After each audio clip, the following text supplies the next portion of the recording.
So Lucy, please share your thoughts with us. Thank you. Many thanks, Ramon, for the introduction, and hello, everybody from wherever you are in the world. So I'd like to slightly reframe the question, if I may. I'm going to focus on teachers and how do we make sure that teachers are using evidence-based practices. And another way of framing that question, I think, is how do we design systems that ensure that teachers have the pedagogical content knowledge that they need? So by pedagogical content knowledge, I mean knowledge about where pedagogy and subject specialism overlap.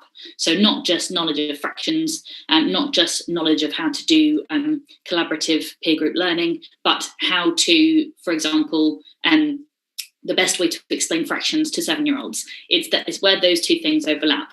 And it's one of the things that has been shown by research to lead to more effective teaching and higher educational outcomes in students if teachers have a better grounding in the pedagogical content knowledge for their subject.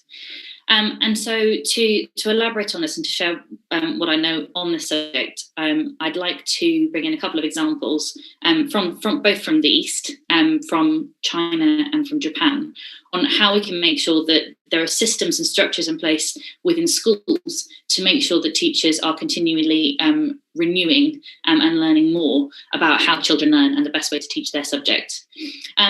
And the way I'm focusing on this rather than on more traditional research, so research conducted in universities by academics, is because many reasons, but one of the main ones is it's not feasible to think that there will be large-scale randomized control trial type research on every single area of pedagogical content knowledge that I'm going to need to know as a geography teacher, for example. There might be a study on children's misconceptions, when it comes to learning about riverbeds. That's certainly not going to cover everything that I need to know as a teacher. So I'm focusing more on research with a small r, research that teachers conduct in their classrooms on a regular. So the two examples that I'm going to share with you this morning, and possibly a third if I have time, please do give me a little wave if I'm going over because I'm not timing myself, is Japanese lesson study. So this is the most famous type of lesson study. Many of you will have heard of it, originating in Japan. And I was really intrigued by this when I visited Japanese schools. So often when I was in a lesson, both when I was observing lessons and also when I was teaching lessons, there would be a group of teachers sat at the back of the classroom, maybe six or seven people in there watching the lesson. And the kind of lesson observation that they were doing is very different to lesson observation as I understood it as a teacher originally teaching in England. Had a very, very different focus. So let me explain why they were there and the process of the lesson study.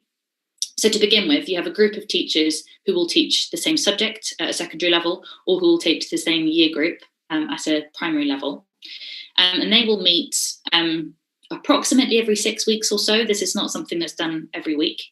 And they will take a lesson that they're planning to teach the following week or in the next 2 weeks, and they will plan it together in great detail.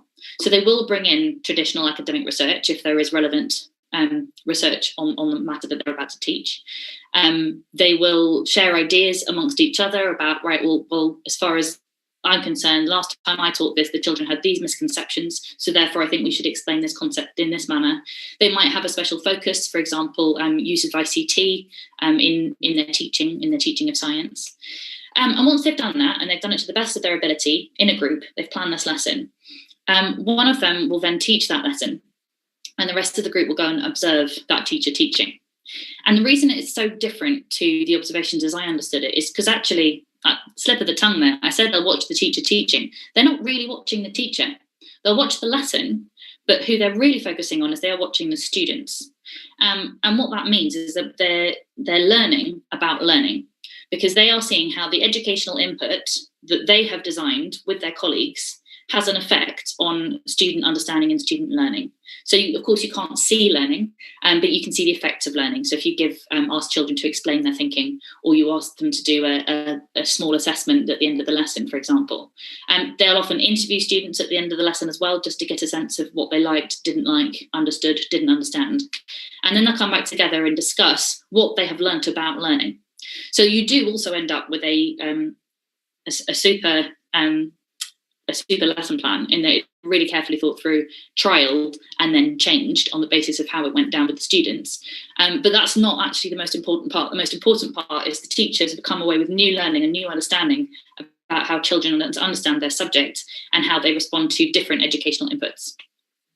The second version of this, I suppose, this opportunity to have evidence-informed teaching, and just again to go back to what I mean by that, I don't mean large-scale randomized control trials. I mean evidence as in I'm looking to see how what I'm doing is affecting the students and what the outcomes are related to what I'm teaching, as opposed to just assuming that what I'm doing is the right thing. So the second one I'd like to talk about is from China. It's done across the country, but specifically I was in Shanghai, I saw it done there. It's called comparative decoding, which is, it sounds, the English version anyway, it's a bit of a fancy name, but it's a fairly simple concept. So this time, again, you have essentially a lesson study group, a group of teachers who are researching together. Again, this will happen every 6 weeks or so. This time, 2 of the teachers will teach a lesson on the same subject to the same year group. So, example, we're both going to teach about fractions. So I'd say teach fractions to year 9. That would be very, very low expectations. Let's say we're teaching fractions to year 4. Both teachers will teach that lesson, not having planned together in this instance. So they're teaching the same subject, but they'll obviously go about doing it in 2 different ways. And often one of them is an expert. So one of them is a credited expert teacher. And what will then happen is that other teachers in that group will watch both of those lessons, and they'll meet together in the afternoon to discuss and to compare those 2 lessons. And what that means is it makes the invisible visible. And what I mean by that is sometimes it's hard when you're teaching to really understand what are the key things that you could change to make your lesson better. Some things that you do that you don't even know that you're doing. And by comparing, decoding 2 different lessons, teaching the same concept side by side, you can really draw out those key features of the lesson that do make a difference. And again, you're looking to see how those things are affecting the students, and therefore learning more about how children learn to inform your practice going forwards. Often those teachers will also then in China write up their small scale school-based research and publish that in teacher journals. So that information moves around the system as well. And I should have said, in these comparative decoding groups, it's often not at the level of the school, but actually teachers will meet from across a district and visit each of the schools to conduct this practice. Do I have time to talk about anything else? How am I doing? I think save it for the discussion, Lucy. But thank you very much. That's all from me for now. Thank you.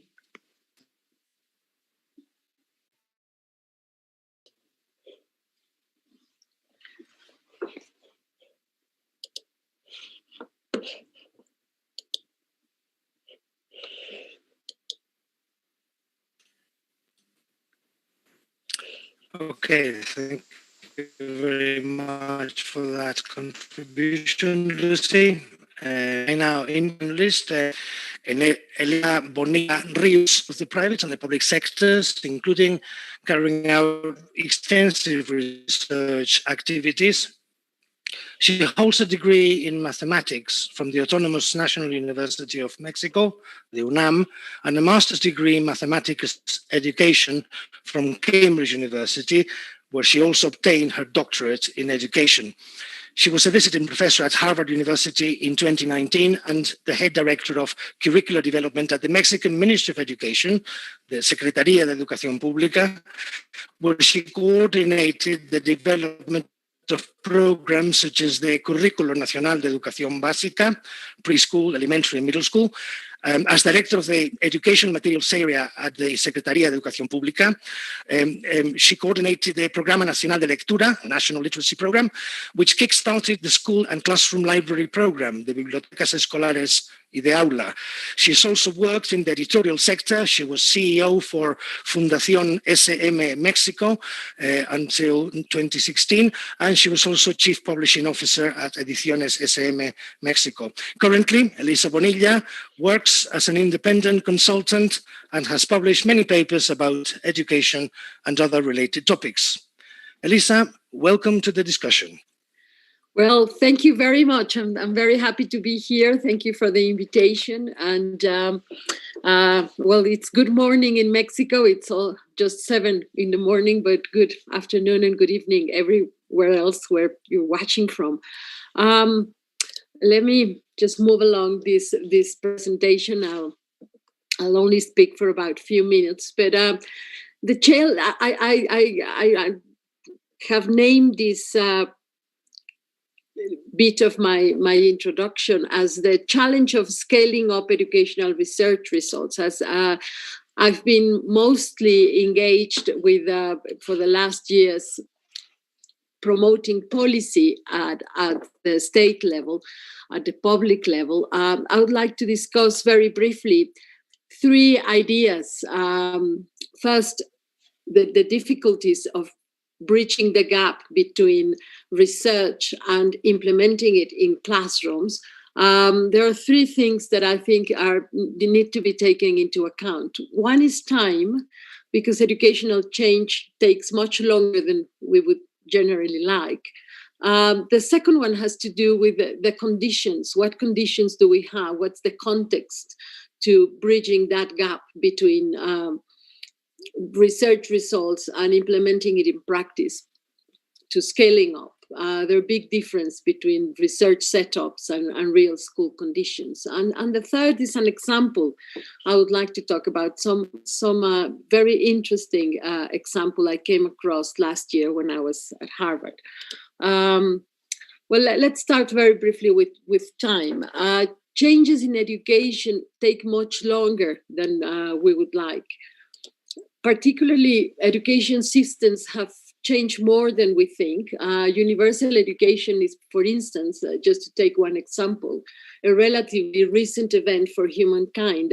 We can say that the 20th century is a century of schools. Never in history have they expanded as much as they did then. And we'd like to think that education is not changing at a good pace, and we would like it to change faster, but it takes very long. It's 150 years for England to make sure that they were able to make education universal. And I've taken the idea of universal education because it's only 2.5 centuries ago that we started thinking that everyone had the right to attend schools and to be able to be educated.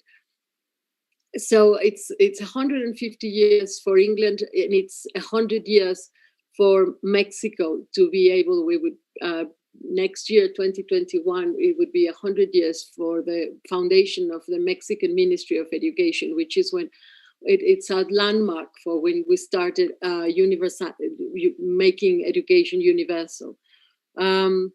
So time is something that has to be taken into consideration, because when we're aiming at changing things in a classroom, in a school, in an education system, we're actually aiming at changing people, changing their ways, changing the culture, and that certainly takes a lot of time. One other thing that I would like to put forward is. Well, I have this, I would like to put this graph as well to you, because in the case of Mexico in particular, these 100 years have been very interesting, because we started with only 1.3 million students in the 1930s. And in 2010, we already had 35 million. So imagine what it takes to put everybody to school, to have that universal enrollment. And in the middle of the graph, you have these 40 years of demographic explosion, where you could see that the enrollment was doubling every 10 years, every decade. So the pressure that it puts on a system to try to bring about change, to start thinking not just about enrollment, but about quality education. With that kind of pressure, it's a huge thing. Let's move on to the next one. If this moves on, yes.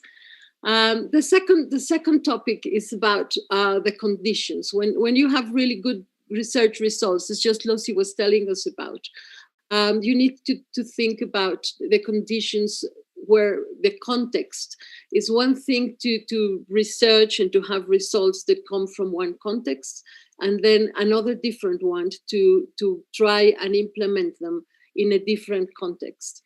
Why? Because first of all, the teacher that's going to implement that, as Lucy was just saying, needs to embrace what those results are, what those new ways of doing are. So in general, the changes are brought about top to down. They're mostly being implemented through policies. But we need to reverse that and make sure that it's from bottom to top, that they're really going to be implemented if you want those changes to happen, if you want to embrace those research results. So there are big differences between the research setup and what is going on within an actual setup and a real one. So having to take into account all these specific characteristics of this setup is very, very important if you want to make sure that implementation is going to happen. And the last one I would like to put to use, because my time is almost up, is the SERP Institute. It's an institution that I came across Harvard last year, which they're trying to bring research into to practice, and they're a very successful example. It was created in 2003, almost 20 years ago. And they've bridged research, practice, and design in education. And they started with this very interesting question: why has scientific research had so profound an influence on practice in fields such as medicine or agriculture, but so little influence on practice in education? So they started working collaboratively on problem solving. Researchers, as well as practitioners, designers, and at the moment they have 42 research institutions, mainly the major universities and other research institutions in the States, and they're working with 34 local authorities, and they have a staff of designers that help bring about these changes. And to develop tools that could be used by others. But they have an interesting collaboration process. They identify a problem. It's always a very challenging priority that they decide. It comes always from a nominated district partner, a school authority. And then they do what they say, problem framing, which is determining the sources of the problem and the possibilities of addressing them, so that they can have an intervention based on their research. Then it is always an iterative design process, because there are prototypes, they're generated, they're tested, they're revised, but they go back and forward from classroom to observations, and also from the users, from the context that it's going to be used.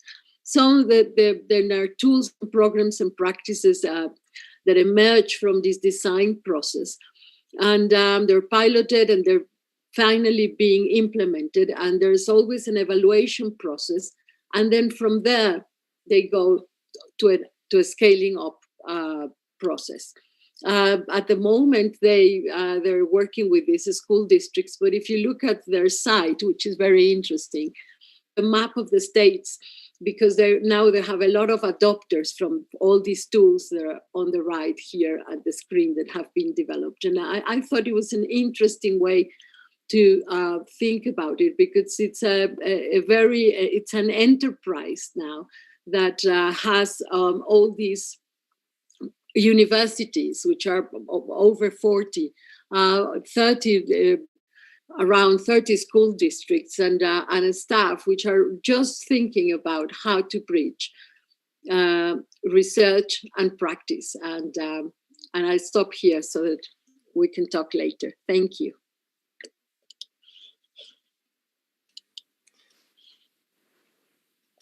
Thank you very much, Elisa. Many thanks for sharing your thoughts on that.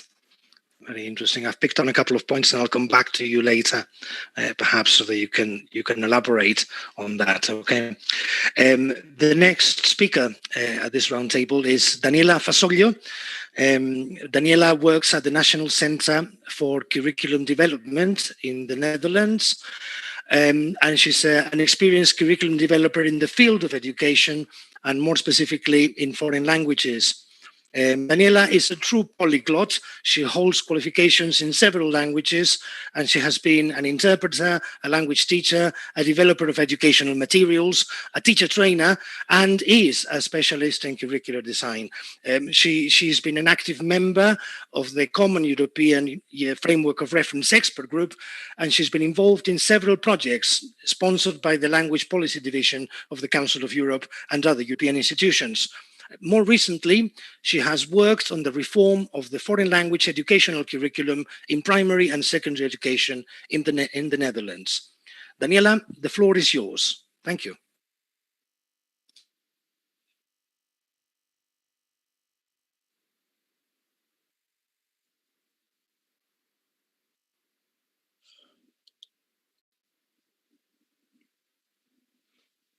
I think she's muted. Hello, Daniela. I think you need to unmute Daniela. Don't worry, it's not the first time we've heard that. Yeah. Over the last 8 hours, 10 hours. I'm experiencing some problems with the internet connection, so that's why I was muting my video, but I suspect this is better.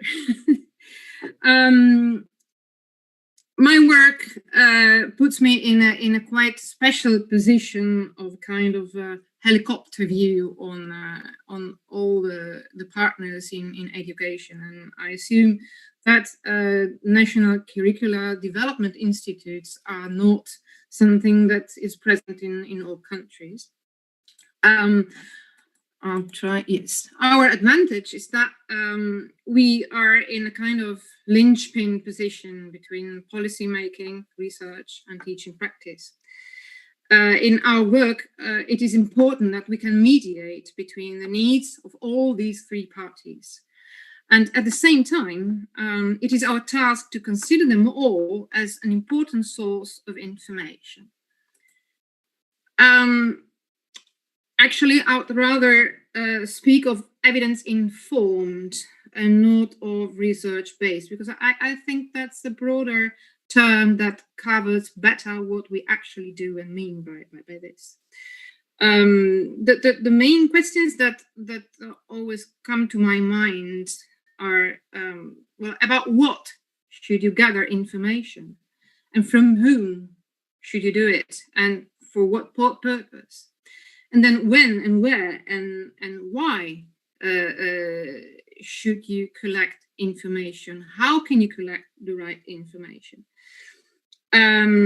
So this is quite a complex and aspect of our work, which has many facets.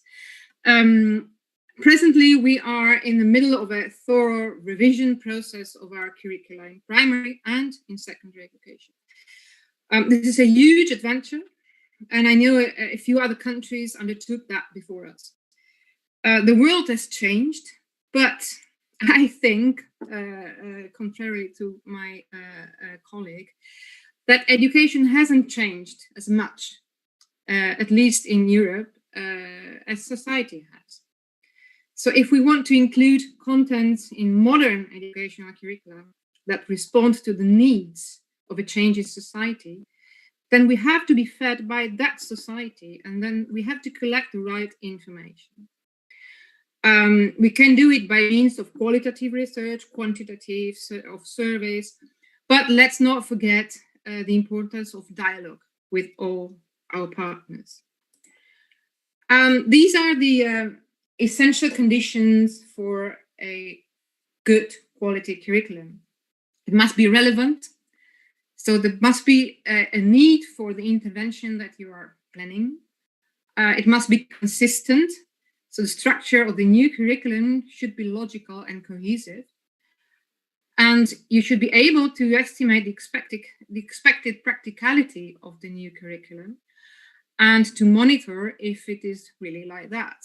So if the intervention that you've been planning is usable for the settings that which it has been meant to.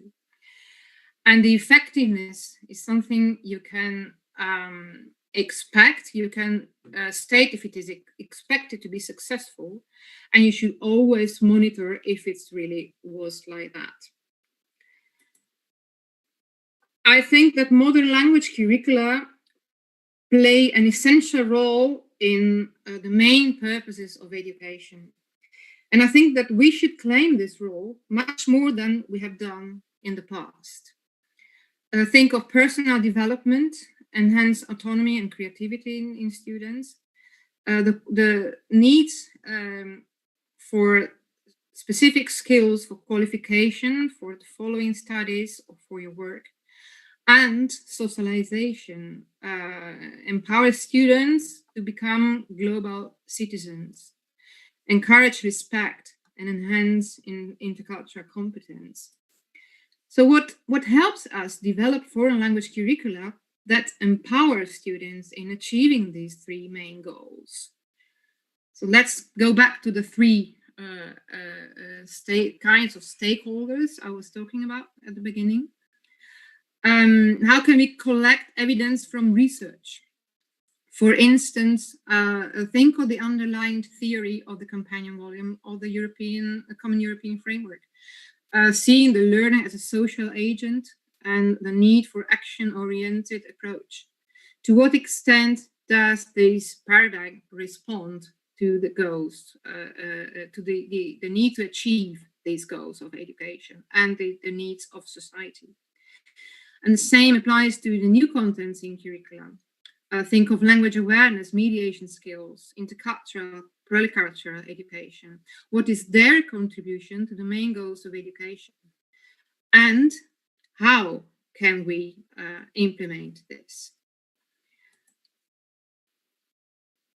The second important partners in this process are policymakers. Governments are being challenged by very important issues. Think of citizenship, globalization, sustainability, technological development, or inclusivity. An analysis of these major global challenges should feed curriculum design. And how can foreign language curricula respond to these challenges? I think much more than we think in traditional curricula. And let's not forget our most important partners, actually, the teachers, the teaching practice, and the students. We need problem analysis of what the most urgent problems are experienced by language teachers, and which of these problems can we solve by developing new attainment targets for languages. We need to know what their needs are so that they can implement the new attainment targets. And the same applies to material developers. And we need to know what students' performance are so that our new attainment targets are achievable. And what are their needs?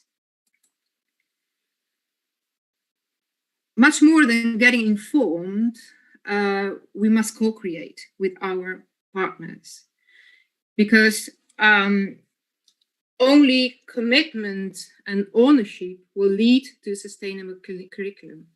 So in this last slide, I put also a model that we try to follow in our work, the ADDIE model, where you see the phases of analysis, design, development, and implementation in steady contact with evaluation phase. And that's the place where stakeholders or from the three parties play an important role in a cyclic process and in a very critical but constructive synergy. Thank you very much.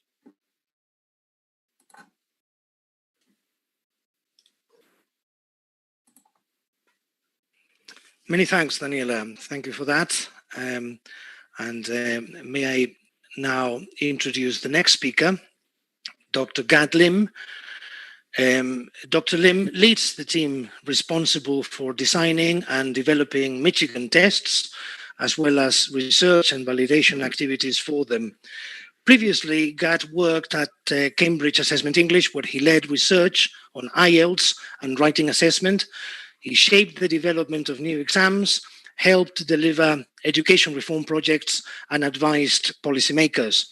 He reviews for all major language testing journals and has presented and published on language teaching, performance testing, test validation, and automated assessment, standard setting, and the Common European Framework of Reference. His research is informed by many years of experience as an examiner, an item writer, a test designer, and test development manager. He has taught in higher education and trained language teachers in Asia, Australia, North America, and Europe. He holds a PhD in education from the University of Michigan. So, Dr. Lim, please go ahead. Thank you, Ramon. And today I'd like to come from a slightly different angle than the other people on this panel on why bringing about change is difficult. And let me start this way. Over here where I am in the United States, the temperature has started dropping recently. And the other day I was complaining to my wife about it being cold. And she told me very clearly that the reason is because I'm still wearing shorts and that I should go and put on a sweater. Now, let's try to explain what's actually happening right here at the neurological level, that is inside our brains. You see, I was actually born and raised in a tropical country where it's summer the whole year round. And so for about the first 25 years of my life, the idea was always that if I went home, I put on shorts because it was hot. And the funny thing is that, this actually created particular strong connections in my brain that says, if you go home, you put on shorts. You go home, you put on shorts. So this actually creates very powerful connections and pathways in my brain that has created particular defaults, that if I'm home, I will wear shorts. And defaults are not a bad thing, because if we had to think afresh, everything we had to do every single day, that would just be too much processing for our brains, and we never get anything done. The challenge, of course, is that if some of these defaults that we have in our head are problematic, then changing them is actually quite difficult, but not impossible. So there actually are two parts of our brain, and the part of our brain that is at the bottom in this particular illustration is the part that likes to automate things, that has these defaults. But you will see that there is the neocortex, which is sometimes called our thinking brain, where we bring conscious attention to things, and that is the way we intervene and try to disrupt the defaults that have been created in our brain. In my case, the intervention might be that instead of just thinking home shorts, I should think home when it's warm, shorts, and home when it's cold, wear a sweater. Now, the topic of our roundtable is about how we move from belief-based to research or evidence-based decision-making in international education. And in many ways, these beliefs are the defaults that are in our brains as individuals or in our education systems collectively. And these defaults might well be true or they might be false. But if they are false or incorrect, we need to be able to think carefully so that we are able to go in and overcome the defaults within these systems. And I'd just like to point to one particular powerful default, I think, in education, at least in the West. And I'm not sure I actually have a word for it, but I'm going to show you a table that I took from a website, which has two columns, and there's probably one side of the table that you will find more attractive. So take a look. So on one side of the table, it says it's easy when something is real and natural, whole and sensible and interesting and relevant and belongs to the learner. On the other side, it says it's hard when it's artificial and broken into bits. It's nonsense, dull and uninteresting. And I suppose if you're involved in education, you will find the column on the left a lot more attractive, that you would think yes, this is actually how we need to go about teaching. Well, let me tell you that this particular table is something that I actually pulled down from a website that's trying to promote the idea of the use of whole language in the teaching of beginning reading or beginning literacy. And of course, this is in contrast to the approach called phonics. Now, the funny thing here actually is that we have a lot of research that shows that whole language does not actually work very well in teaching people beginning readers into how to read, whereas phonics is in fact extremely, extremely effective. But there is something about those things on the left that just make it sound very attractive to us, even though when we sit down and think about it, it really does not make sense. If you have a baby, they won't go out there and naturally just choose, oh, War and Peace. I'm very interested in, Russian agrarian practices with a love story mixed in. So I'm going to go and start with War and Peace. We don't start reading there. We start by looking at ABCs. And indeed, while in the table, it's talking about how we don't like things being broken down into pieces and decontextualized, I'm pretty sure Roger Federer or Tiger Woods or Michael Jordan, in order to become who they were, did lots of decontextualized practice in order to become the athletes that they are. And I can guarantee that, sometimes it was not self-chosen. Sometimes they did not like it. Tiger Woods clearly had a tiger mom that made him who he is today. One more thing is that if you take a look at the column on the left, there's a particular teaching methodology that is naturally suggested by it. And that would be what we might call student-centered approaches. And let me just say that, in fact, the evidence shows that student-centered approaches could be positive depending on the particular student-centered method you use and dependent on the student's ability levels. But in fact, there are many student-centered approaches to teaching that actually have a negative relationship to assessment outcomes.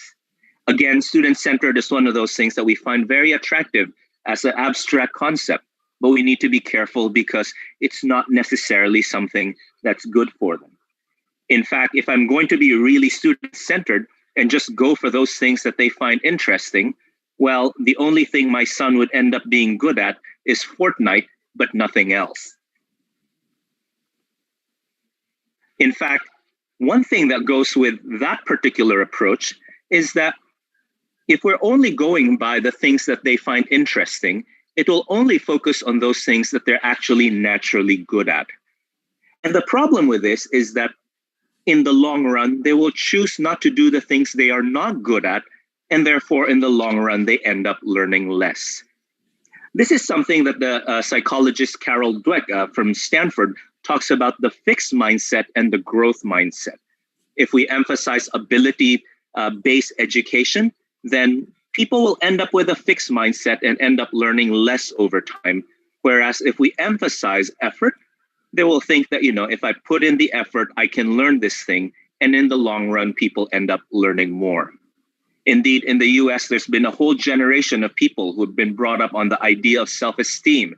Everyone gets a prize, rather than being brought up on the idea of self-efficacy. And we're just now seeing the issues related to this. One final thing. For those of us who like this left-hand side of real and natural, we have a particular conception of ourselves, which is why when we find our research that says, there's a Mozart effect, that listening to classical music makes babies smarter, then, we find it attractive. And, we buy them these things, and you have baby Einstein and baby Mozart. Wow, you have both the left brain and the right brain involved. Fantastic. Well, in fact, the original research behind this study involved less than 40 individuals. And they were not babies, they were college students. And that study actually showed that the effect lasted for 15 minutes and then did not continue after that. But still today, there are people spending millions of dollars trying to listen to baby Mozart, but does not actually work. So, in conclusion, there are lots of, for us as individuals and education systems, there are powerful defaults. And I think I've tried to illustrate one in particular today. And we need to make sure that if we want to attack false beliefs to bring us towards evidence-based education in the short, medium, and long term, we need to use our neocortexes in order to engage our thinking brains. And I think the SERP people that Elisa was talking about was doing that in getting people to observe what was happening. And when Lucy was talking about those teachers in the classroom, that's exactly the same thing they were doing. They were observing and thinking. And if we're doing that, we're able to overcome our natural preferences and prejudices. We need to think and question, especially those things and results that happen to accord with our own preferences. If it turns out our preferences are correct, then we have a stronger foundation for educational practices. And if not, and if we're wrong, then at least we have exercised our brains and have helped to bring about some change. So let's think. Thank you.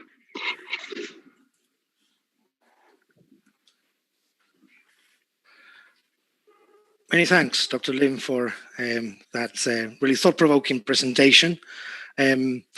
There's a number of questions that I'd like to put to the panel, if I may. Some of them have come up in the course of your presentations.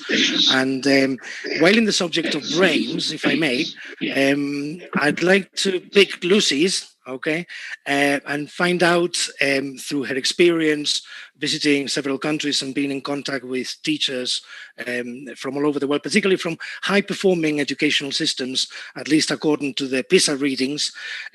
How do these countries achieve these high scores, and what do you think the lessons are for others? How can other countries learn from them?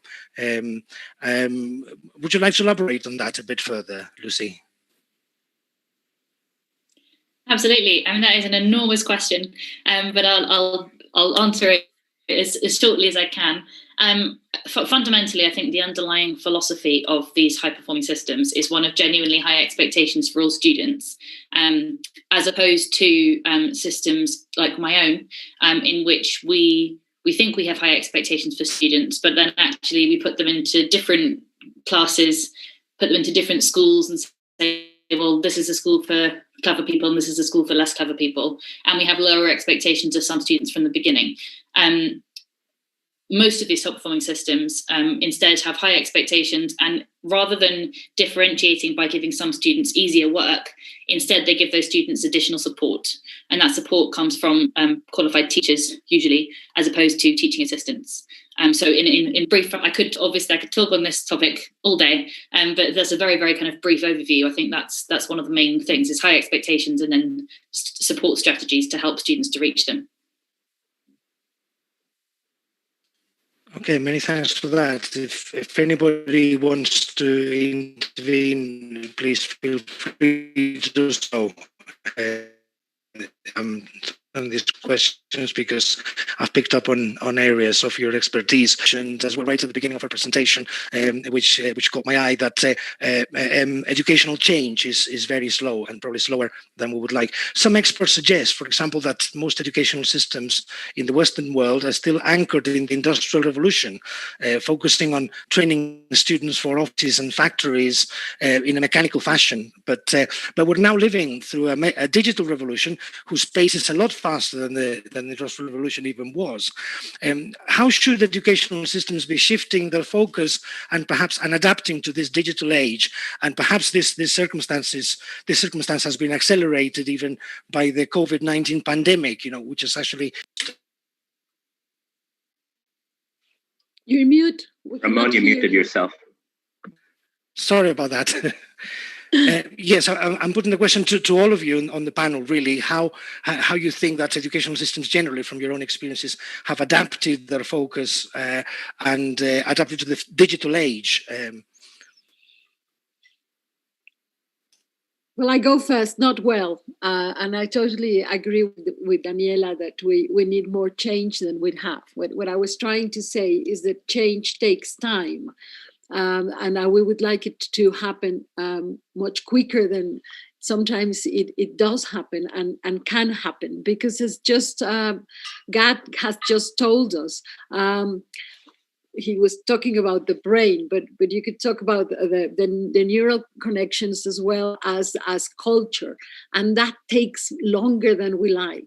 That's why I was trying to stress context so much, and the need to make changes from the bottom to the top, so that changes do happen. So my idea of bringing time and context into consideration is that those are two factors that often put us a break and do not allow us to go as fast as we would like. So I would say, well, yes, we're still in the Industrial Revolution, and I was showing you the Forster, the Tenniel cartoon. That was because of the Industrial Revolution. In England, the universalization of schooling started because they needed people to read, write in the 3 R's, and they were needed in the shops. But it took very long. And that was what I was stressing, that we're not going at the pace we need to go. Yes, I would agree with Elisa that the context obviously matters, and a lot of the countries that are trying to come up with reform in their education systems are not necessarily the countries that have actually gone through the Industrial Revolution. A lot of them are actually, in some ways, still quite industrial or even pre-industrial. So I was born and raised in the Philippines, where in some parts of the country, the kids actually have to carry their own chairs and walk several miles in order to get to school. In those particular contexts, getting to digital first is probably not the smartest thing to do. The thing that makes more sense might be to actually work on those basic literacy skills that would provide them with a foundation before running and trying to learn to fly. You need to walk before you start flying, and I think the context is what you want to think about, what the starting points are. Okay, thank you for that contribution. May I actually put a question from the audience from the question and answer box, and I'll put this to the panel, but particularly to you, perhaps, Dr. Lim. How do you usually deal with the generalizability issue in transforming research into practice policy? Or to put it differently, how can we apply our research results, which most of the time are not context-free, rather, to fit into another or even all contexts? I suppose this is one that other members of the panel have addressed a bit in some of their presentations, which is that they have indeed tried to see, in a particular context, whether or not it works. And I suppose it might depend on the particular research outcome that you're taking a look at, and whether those particular practices appear to be culturally or contextually conditioned outcomes, or whether they're actually some things that are more fundamental and basic. When I talk about why phonics works, it's because something about learning the code and the sound system and attaching that to things on a page, that's not really in many ways a contextual thing. That is just something basic that you need to learn. On the other hand, there are certain learning practices that are just based on particular cultural preferences. And in that case, they might not actually work when taken out of their context. It is true that there is a lot of research that is conducted under very tightly controlled conditions.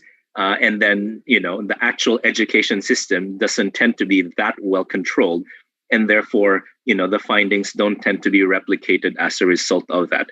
So I think that's one other thing to think about. But other members, I'm sure, of this panel have other things to say. Actually, I totally agree on the importance of the conditions and the contexts. What we need is a practice-based research on issues that have been researched in theory, and then look how they work in teaching practice, and what do you need to have them work.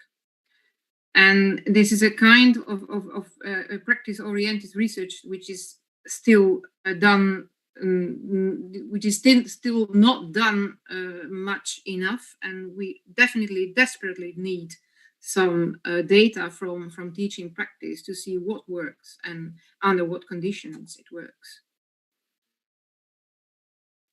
And I think that's why you're changing the term, Daniela, to evidence informed rather than research based is so important, because you won't get good teaching if a teacher just takes research off the shelf and does exactly what they did in the original experiment. It has to be a case of intelligently looking at what worked in one context, trying it in your own context in a way in which you are examining what's happening in your context to see whether it works and what you might need to change. And then crucially, if it doesn't work, not continuing with it, because it may not work everywhere.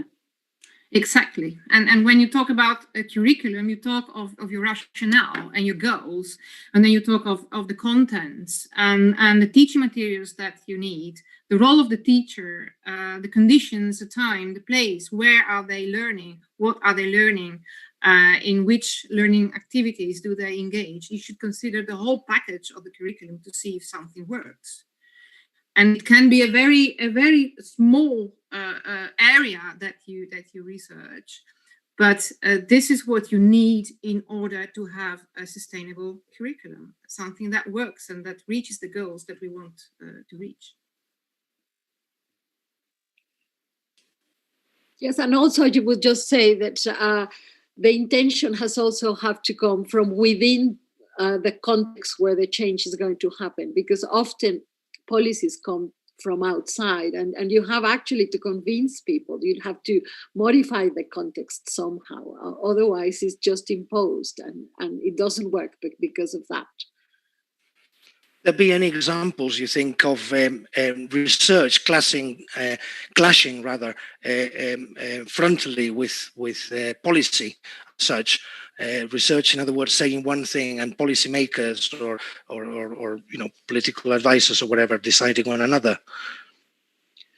What I've seen is the contrary, that policymakers want to bring research-based changes into setups where people feel that their setup is working fine, and why should there be these changes brought about? I mean, so sometimes it takes very long to bring about these policy changes because the schools or they're happy with what they're doing and they don't see the need to change. So you were saying about the Industrial Revolution. I mean, before the pandemic, a lot of people didn't feel that they had anything to do with technology whatsoever. What was the need for that? Now we see, because we've seen the need for it, that people are reflecting differently. I have an example, Ramon, of the opposite of what Elisa was saying. Lots of very expensive educational reforms, particularly in the US, aimed at reducing class size, because reducing class size is very popular with parents. It's an easy sell. People like the idea, but actually all the research evidence that exists on it suggests that at best it makes no difference. Or very little difference, with the exception of the first couple of years of school. But beyond that, it makes no difference to student outcomes. And actually, in some cases, makes it worse, because, of course, if you're reducing class sizes, let's say you half class sizes, you therefore need to double the number of teachers, so you can be less selective with who comes into the profession, and you have less money for training them. So there's an example of where policy and research were not aligned. Yeah, I was thinking of the demands of high stakes exams, and in respect to learner autonomy and learner needs, which should be the base of curriculum. And these two things clash with each other. The need to give grades, which are comparable with other countries, which determine the status of your degree, compared to the wish to meet students' needs and exploit their talents and develop tailor-made curricula. These are two things that are sometimes difficult to combine. That's an interesting point, actually, because I had that last question really ready for that. And I'm thinking about policymakers who may be torn between current thoughts, which is fostering diversity, encouraging individualization of the learning process, and on the other hand, utilizing standardized testing extensively for decision-making purposes. Do you think these two approaches are mutually exclusive? I don't think that, I'm all for testing, but I'm also, I was very, very interested in what Gad was saying about student-centered not being, I'm going to look into that much more, because we've been all for student-centered policies. But I am also for effort, and it was very interesting that you put those one against the other, because of course I think we should move on to effort, but we also need to know what are particular needs of each student. If we treat them as a bunch and we do not know more about the needs of each one, I'm sure we cannot be doing that for the whole of the teaching time, but at some point we do need to look into specific needs. So yes, I think we need to balance both, and I wouldn't go to one extreme or the other, and we need to measure whether we're doing things fine or not. I mean, yes, I'm for testing as well. I see Nick Saville writing something which I like very much. I do agree on the need to assess learning. It's the use of the results of assessment that probably should be analyzed and maybe adjusted. But we do need to assess learning. We do need to know what a student can do. And the student needs to know what he has learned. But how do you use the results? That's another question. Yeah, because I think in certain contexts, high stakes assessment results are actually being used for punitive sanctions, for example, on teachers and so on. And we see the effects of it. Here in the United States, in Atlanta, there were teachers wholesale who were just going in and changing the answers of the students and ended up in jail because there are consequences like that. Whereas, you can actually have high stakes testing where you're not actually trying to impose those sanctions on people. Like one of the good things I think about PISA being a sample-based thing is that, you're not going to be able to attach the results to particular individuals, but you're trying to take a snapshot of the overall system. And therefore, you can take your actions at a systemic level rather than in trying to punish particular individuals. And it's more likely to have a positive effect that way. Right, on that note, I'm afraid I'm going to have to wrap up the session, interesting though it has been getting towards the end. Thank you very much, Elisa, Daniela, Lucy, Gad. Thank you all